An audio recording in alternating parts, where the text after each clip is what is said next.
I would love to know how many of you actually have kids, because you'll appreciate this if you do, right? So this is Jasper. This is our oldest.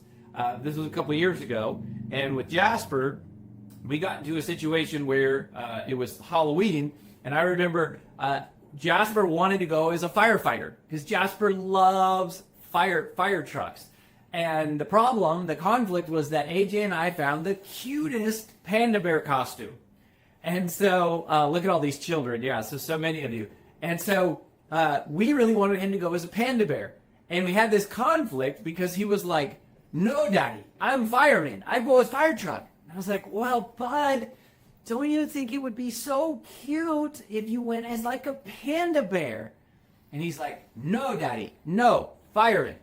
And we had to teach Jasper a really important lesson that all of us have to be reminded of, which is that sometimes, even if you don't like it, you still must do it. And we're convinced that we made the right decision. He wasn't happy about it, but he got over it. And this is one of the things that we're going to make you do that you may not want to do. You've got to figure out, what problem do you solve in one word? What problem do you solve in one word? And nobody likes to do this. It's very, very difficult to do this, but you must do this work. And the reason you have to do this work is because with your personal brand, when it comes to making money, what people really buy is solutions to problems. Now, if you stick with us and you end up working with us for a longer period of time, when we get to phase 2 in Revenue Engine, we teach you something called the 15 P's of copywriting. And so much of copywriting is built around articulating the problems that people have and what we call the pain that comes along with this. The pain is all the adjectives that show up in their life as the result of the problem. But you have to be clear on the problem. If you're not clear on the problem, people will never buy from you. Why?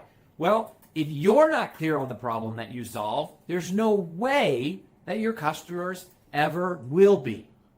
And what's so powerful about this is that you don't even necessarily have to have the answer. What we found is that in marketing, when you talk clearly about the problem that you solve, if you can demonstrate that you clearly understand the problem that your avatar has, they will automatically assume that you have the solution. So the power here is in the clarity. And I want you to think about it this way. Let's say that you're in like a large conference hall, like a conference room, and everybody's like a networking session, right? And everybody is talking, and there's just sort of this like gentle murmur in and amongst the crowd. And let's say that you're in a conversation, and then all of a sudden someone says your name, right? From across the room. They go Rory, right? Or AJ, or Jess, or Brad, Rachel. All of a sudden, it immediately rips your attention right out of the conversation that you're in, and it drops you right into the middle of a conversation with that person. Now, here's what's powerful. Notice, it's not the volume of the signal that does that. It's the specificity of the signal that does that. A clear, sharp, specific signal has the power to literally yank somebody's attention right out of one conversation and bring their full focus over to you. Now, that is very similar to what happens when you market the problem, when you talk about a problem, when you advertise a problem, you promote a problem, you celebrate a problem, you study a problem, you podcast about a problem, you do videos about the problem, you interview people about the problem, you write blog posts about the problem. Like, when you are clear about the problem you're solving, people start to pay attention. And this is one of the simplest secrets, but one of the most underutilized and unknown secrets by most personal brands. But if you look at some third-party examples of people who do this really, really well in the world, I think you'll find that this validates in a very strong way. So what are some examples of this? Well, one example is Brene Brown. Brene Brown has become one of the most influential people in the world. Not just one of the most influential thought leaders or authors or speakers. She is one of the most influential people in the world. How did Brene Brown become so influential? I don't think that Brene Brown, I don't know her, she's not a client of ours, I've never met her, but from what I do know about her, I don't think she woke up one day and said, ooh, I want to be famous. I want to be one of the most important people in the world. I don't think she did that. I think Brene Brown is a mission-driven messenger. I think that she was curious and fascinated, and that she relentlessly went all in on trying to solve one problem for the world, the problem of shame. Brene Brown studied shame. She still studies shame. She spent decades of her life researching and exploring and dissecting and digesting and understanding and extracting and extrapolating and interpreting all of the concepts and discussing with people issues around shame. And as a result of that, Brene Brown owns the topic of shame. You can't talk about the topic of shame. You can't even mention the word shame without somebody bringing up Brene Brown's name, which is why, of course, her books and her videos go viral. And because she owns this space, this little tiny sliver of all the things that go on in the world, she owns this one area that anytime anyone stumbles into that area, they hear about Brene Brown. And so it wasn't through vanity, it was through a focus on humanity that she became so popular. And it's the specificity of the signal that makes it so powerful. The specificity of the signal is what breaks through the noise. It's not just about volume.